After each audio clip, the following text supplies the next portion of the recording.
Hey, how's it going, everyone? First thing, I just want to show you guys this little wheat farm. If you remember, we made this in the beginning to get some wheat built up to feed cows for our enchantment table, and this is what's left of it because the slimes have just and zombies have just been beating it to death.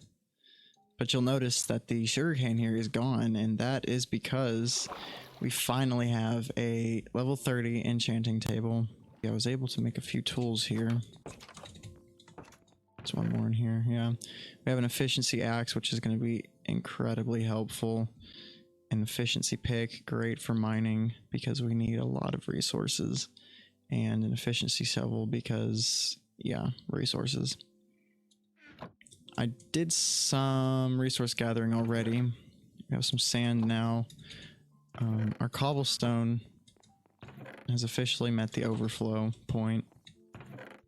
We have some ore saved up. And we do have food also now, thanks to the cows that we had to slaughter. I think I'm going to plant this real quick, and then I'm going to give you guys the rundown on what's going on with the base so far. So we don't need this sugarcane, so I cleaned all of it up. And that means the outside is just about back to normal. The goal right now is to get rid of that little farm over there, so that's what I've been working on slowly. I had to take a break from that because we ran out of materials, and I had to get some more iron.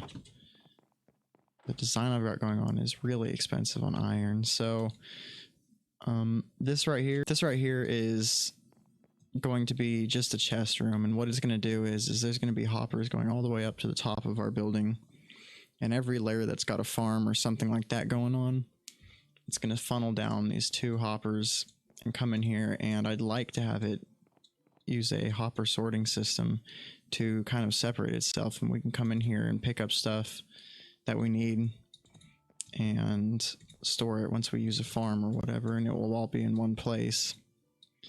And of course, once things fill up down there, we could also use this as an overflow. That's pretty much it. This room right here is going to be more useful than it is pretty, so I didn't bother making it big because we are working in a one chunk space, which means space is limited. This is going to be the farm.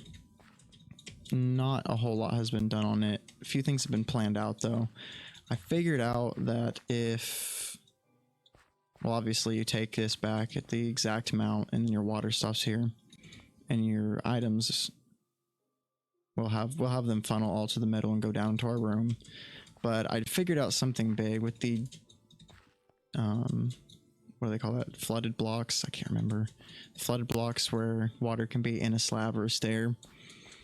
You can put a water source block here and hydrate your field. And then when the water passes, oops, I fall down. When the water passes over it, instead of the water coming in here and then going in the nearest hole because water tries to travel down and stopping, with the drowned block, you'll be able to have the water continue to your hoppers. Your field will stay hydrated, and you can use a slab, keep the items moving, and anything that goes down in there, I'll have it set up to where there'll be a hopper in there that will connect up to here also, so that won't be an issue. So that's why the farm is one up off the ground here. Where to begin? Unfortunately, I did an oopsie and lost some footage, so I'm just going to give you a quick little description of where we're at to catch you up so the next part of this doesn't totally throw you for a loop.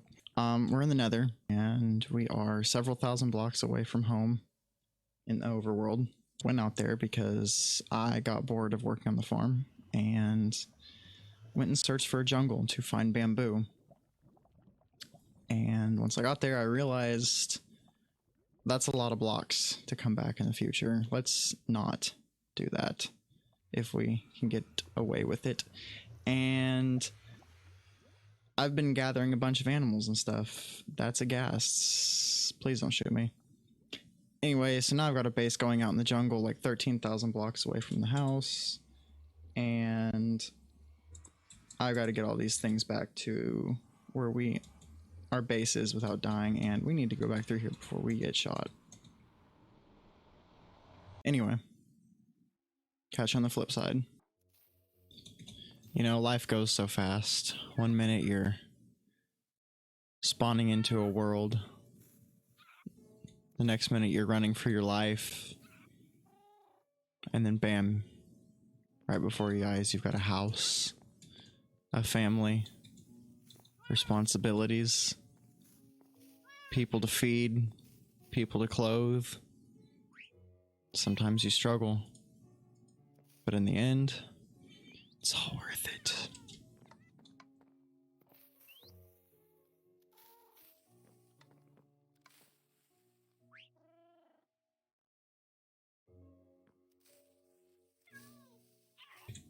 Anyway, all jokes aside, we have 2 ocelots, 2 cats, and 2 birds.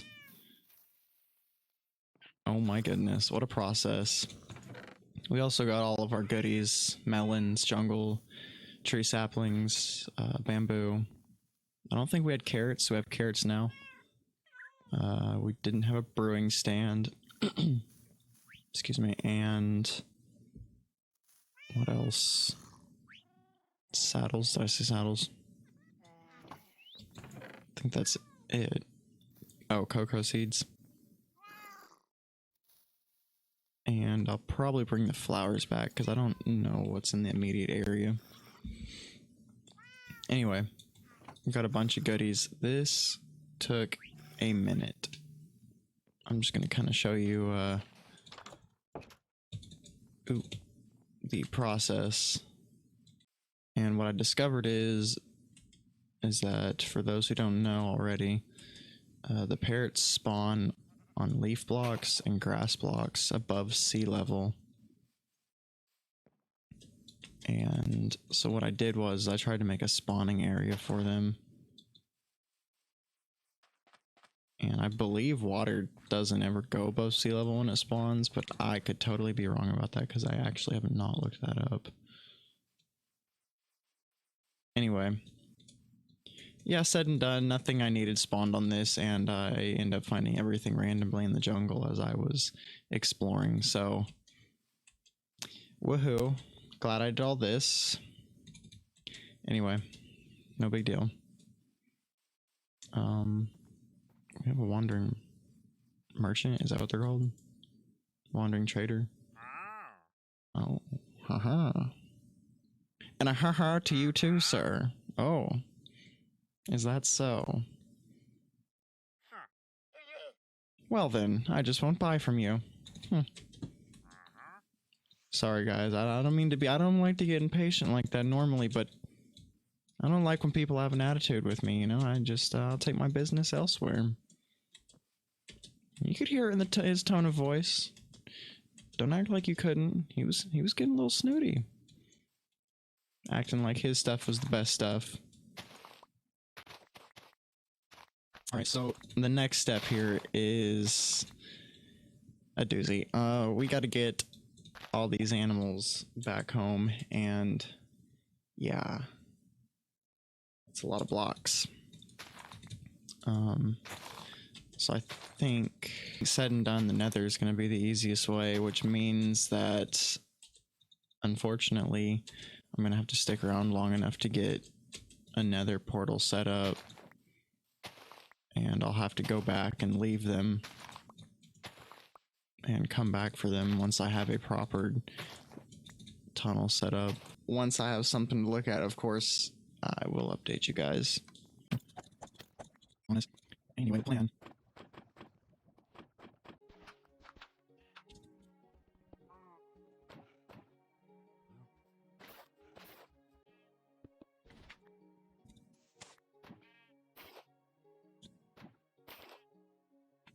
Okay, so we are. Oops. I just need to grab a piece of flint and some iron, and we'll fire it up and check out the nether. It's not really how I planned on going to the nether, but I suppose what better time to do something than in a moment of necessity. I'm not sure how he keeps moving if he's sitting.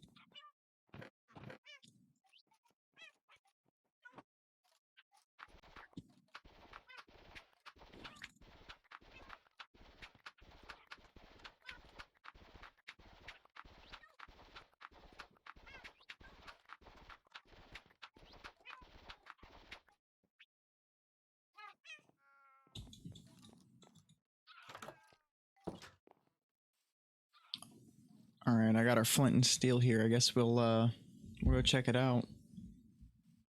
Hopefully we get a good spawn. I'm gonna have to double check how the nether directions work when trying to get back. I've never actually looked into that. Anyway, let's just go in there for now. Here we go.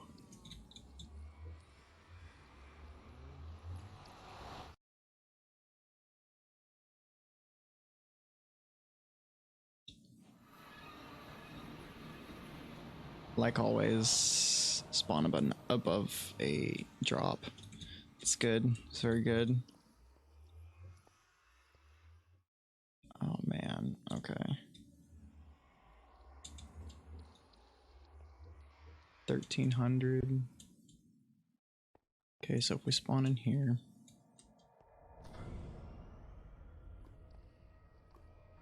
means we need to be headed like this way, roughly.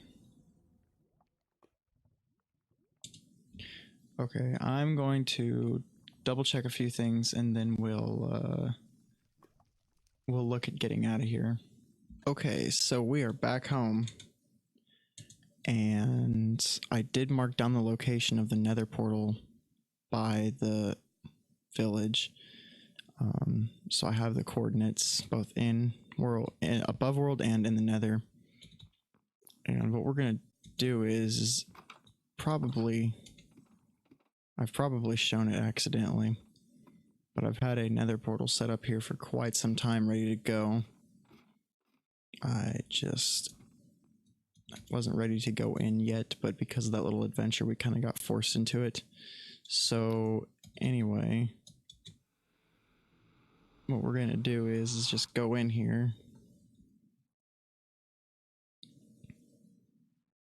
and see what our spawn is like in the overworld.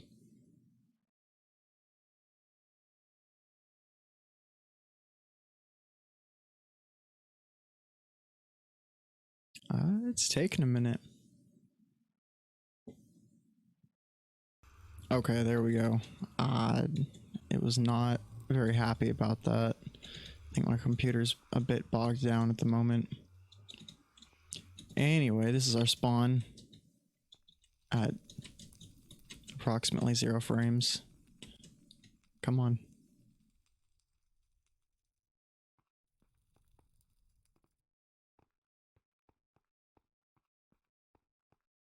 Oh, sweet. We're right by a fortress. Perfect.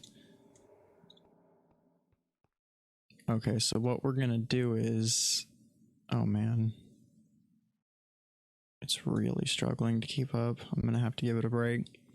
What we're gonna do is get up in the ceiling and make a tunnel all the way over to the portal that's way out there in the nether, and then we'll use the nether to transport the goodies back to our main base. And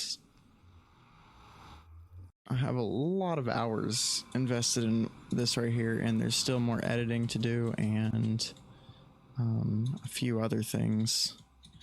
So I think we'll close it out here, and I need to correct myself and give you an update on this farm up here. Anyway, let's go up top.